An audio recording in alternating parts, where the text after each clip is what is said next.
Assalamualaikum sahabat gudang ceritaku. Apa kabar? Semoga kalian tetap sehat walafiat dan tetap dilancarkan rezekinya serta dijauhkan dari keburukan. Untuk kali ini kami mau menyuguhkan cerita bersambung baru tentang kisah seorang pria yang notabene pengangguran. Tapi karena dia memiliki wajah tampan dan postur tubuh ideal, pada akhirnya menjadi rebutan para wanita elit. Moga cerita ini menghibur kalian dan simak sampai tuntas ya. Selamat menyimak. Di balik wajah tampan dan senyum tenangnya, Raditya Ardiansyah menyimpan kisah yang membuat para istri pejabat rela mempertaruhkannya. Inilah awal dari cerita yang tak pernah mereka bayangkan. Profesi resminya, konsultan gaya hidup. Profesi sebenarnya, gigolo elit, khusus kalangan atas, istri pejabat, wanita sosialitas yang butuh kehangatan di balik tembok hotel bintang 5. Pokoknya full service, no promo, no diskon. Asal tahu caranya. Pikir Radit sambil melirik bayangannya di cermin lift apartemen mewah. Dia baru saja selesai membimbing seorang janda kaya beranak 2 yang kesepian. Bukan secara spiritual tentu saja. Seperti undangan tak tertulis untuk masuk ke dalam cerita dosa berikutnya. Kode rahasia. Dan muncullah dia. Ibu Ralin Wibisono. Usia 39, istri pejabat muda yang sibuk pencitraan. Dan lupa rumput hijau di rumahnya bisa tumbuh liar kalau tak disiram. Wajahnya cantik klasik, dengan senyum yang tidak lagi membutuhkan filter. Dan gaun malam itu terlalu mahal untuk sekadar menyambut tamu. Terlalu tipis untuk menyembunyikan niat. Mas Radit, sapanya pelan. Seperti istri soleha yang lupa ini bukan pengajian. Radit masuk dengan percaya diri. Seperti biasa, dia tahu kapan harus diam dan kapan harus bicara. Klien seperti Ralin butuh sesuatu yang lebih dari sekadar fisik. Mereka haus validasi. Ingin didengar, dimengerti, dimanja, tanpa dihakimi. Gimana kabarnya, Bu? Tanya Radit sopan, meski matanya mencatat setiap detail ruangan. 2 gelas wine, musik jazz pelan, dan tirai jendela yang sudah ditutup rapat. Jangan panggil saya Bu, aku masih muda, jawab Ralin sambil tersenyum genit. Muda itu bukan soal umur, tapi soal gairah yang belum padam. Itu salah satu kutipan yang sering Radit pakai. Bukan dari buku filsafat, tapi dari mantan klien yang dulu jadi motivator MLM. Ralin menuangkan wine untuk Radit, tapi dia menolak halus. Dia selalu menjaga batas. Dalam dunia malam yang penuh godaan, batas adalah satu-satunya yang bikin dia tetap waras. Aku cuma ingin ditemani. Nggak lebih, kata Ralin sambil duduk di sofa. Dan disinilah seni menjadi gigolo elit dimulai. Bukan di ranjang, tapi di ruang tamu.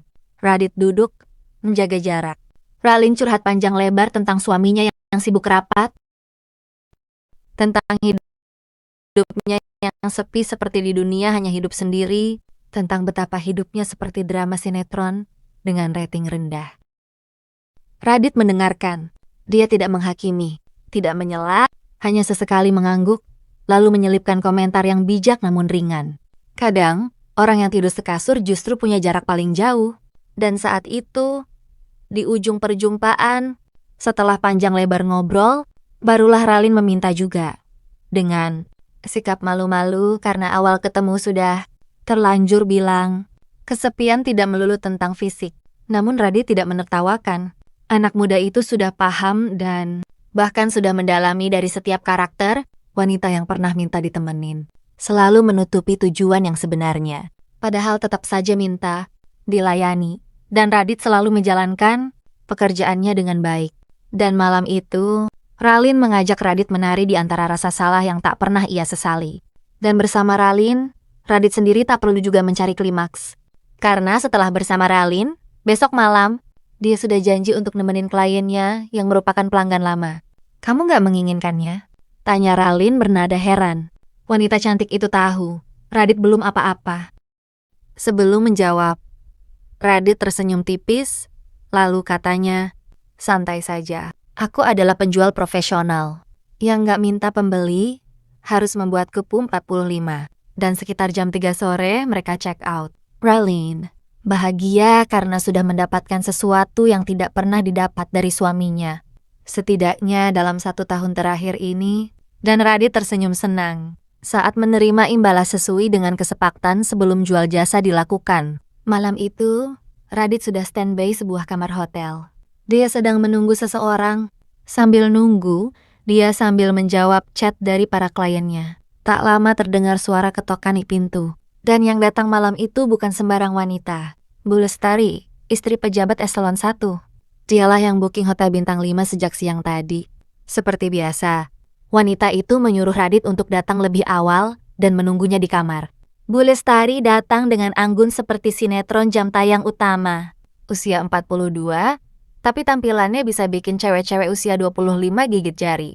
Kulit mulus, senyum diplomatis, dan tas branded seharga motor Matic. Ia duduk di sofa lobi, menyilangkan kaki dengan gaya yang terlalu rapi untuk disebut santai. Radit menghampiri, percaya diri dan parfum Dior Sauvage yang cukup untuk membungkam pertanyaan. Kamu kerja apa?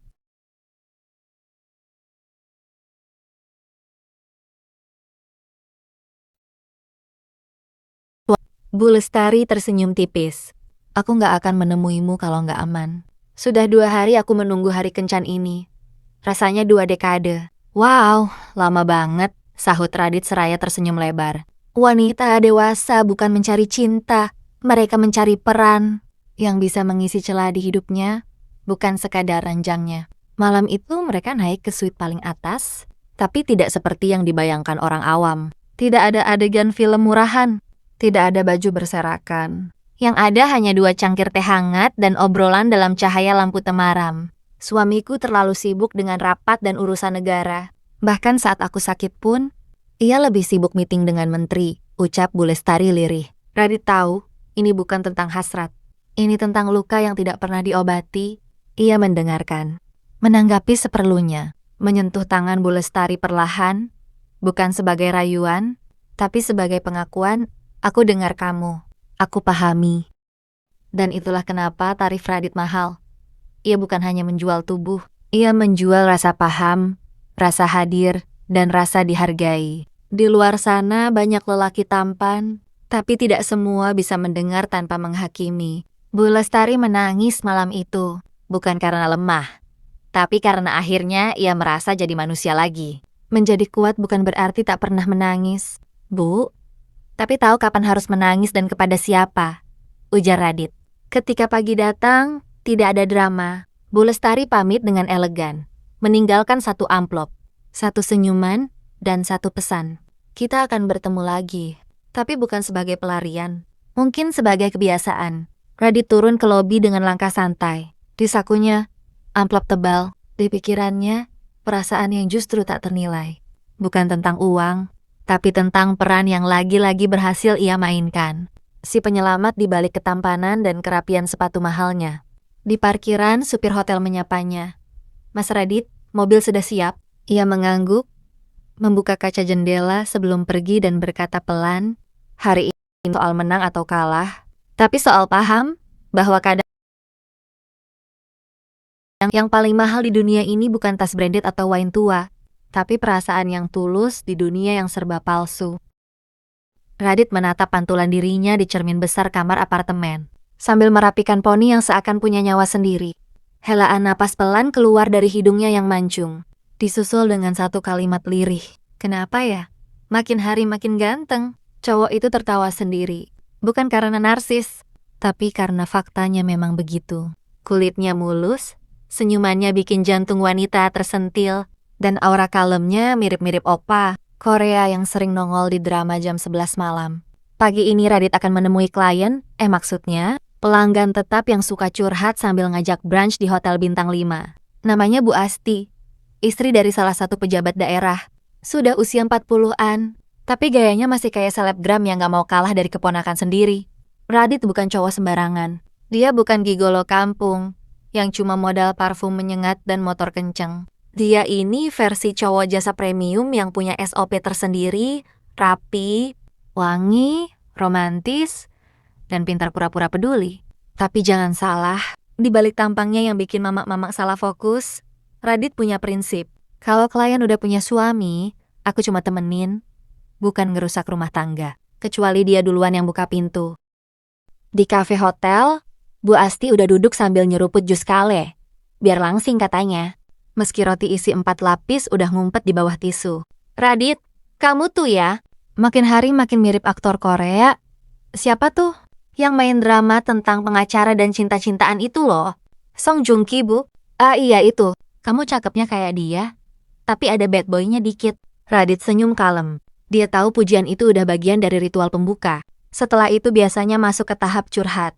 Lalu nanti ditutup dengan kode-kode penuh maksud. Lagi ada masalah sama Pak Dede, Bu. Radit mulai menyelam. Iya, kamu tahu nggak? Suami aku tuh akhir-akhir ini dingin banget. Pulang kantor, langsung tidur. Mana HP-nya dikunci segala. Padahal, aku kan cuma pengen jadi istri baik. Radit mengangguk penuh simpati palsu. Dan katanya, pantas ibu kelihatan butuh perhatian. Tapi tenang, ada saya di sini. 2 kalimat sakti bikin Bu Asti meleleh kayak keju mozzarella. Sementara itu, di tempat lain, seorang Instagram Radit diam-diam. Namanya Naya, istri pejabat muda yang baru naik pangkat. Masih 27 tahun, tapi kesepian karena suaminya sibuk rapat mulu. Nih cowok siapa sih? Cakep, cool, ngajar yoga, bisa masak pula. Serius ini orang nyata.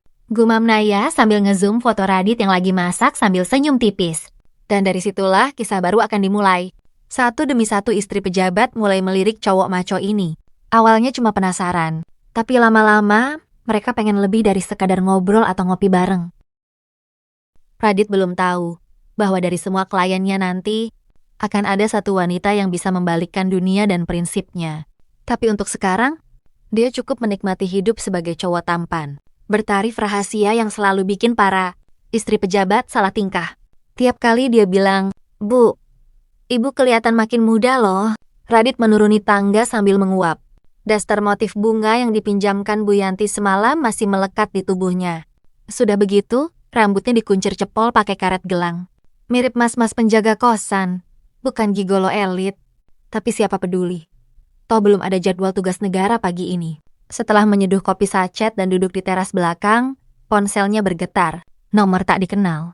Mas Radit, suara wanita di seberang terdengar lembut, tapi aura tajirnya tembus ke telinga. Iya, saya sendiri. Jawabnya agak formal. Saya Bu Santi, teman dekat Bu Yanti. Katanya Mas Radit jago pijat ya? Apakah bisa ke rumah saya sore ini? Radit diam sesaat. Pijat? Oh, kode ya? Misi pertamakah ini? Bisa, Bu. Lokasinya di mana ya? Klaster Zamrud, Blok E8. Saya sendiri di rumah. Jadi, santai aja ya. Ucap Bu Santi dengan tawa kecil. Radit meneguk kopinya. Bukan karena haus, tapi buat nenangin jantung. Baru juga pindah semalam. Sudah ada orderan? Ia menatap langit. Ini hidup atau skenario sinetron? Pukul 16 tepat, Radit tiba di rumah Bu Santi. Rumahnya mewah, penuh tanaman impor, dan pintu kacanya mengilat. Dari balik gorden, muncul siluet wanita berselendang satin. Pintu dibuka. Bu Santi berdiri dengan gaun tidur warna krem. Radit. Mas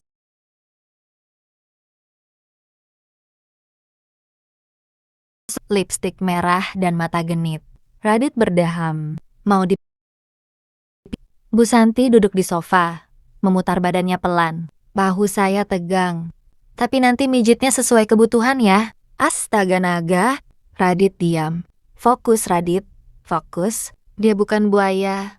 Dia hanya menjalankan peran. Tato naga di tengkuh Bu Santi membuat Radit cukup tercengang. Beberapa menit kemudian, suasana ruang tamu dipenuhi alunan musik jazz dan suara Bu Santi yang menghela napas. Entah karena pijatan atau perasaan lain. Tiba-tiba, pintu depan diketuk keras. Bu Santi, ini Pak Denny. Kenapa pintunya dikunci dari dalam? Radit panik. Itu suaminya? Bisiknya. Ya ampun, dia pulang cepat. Cepat masuk ke belakang, Mas. Dalam hitungan detik, Radit lari ke dapur. Nyaris tergelincir karena kaos kaki licin. Bu Santi membuka pintu sambil menyamarkan napasnya yang masih ngos-ngosan.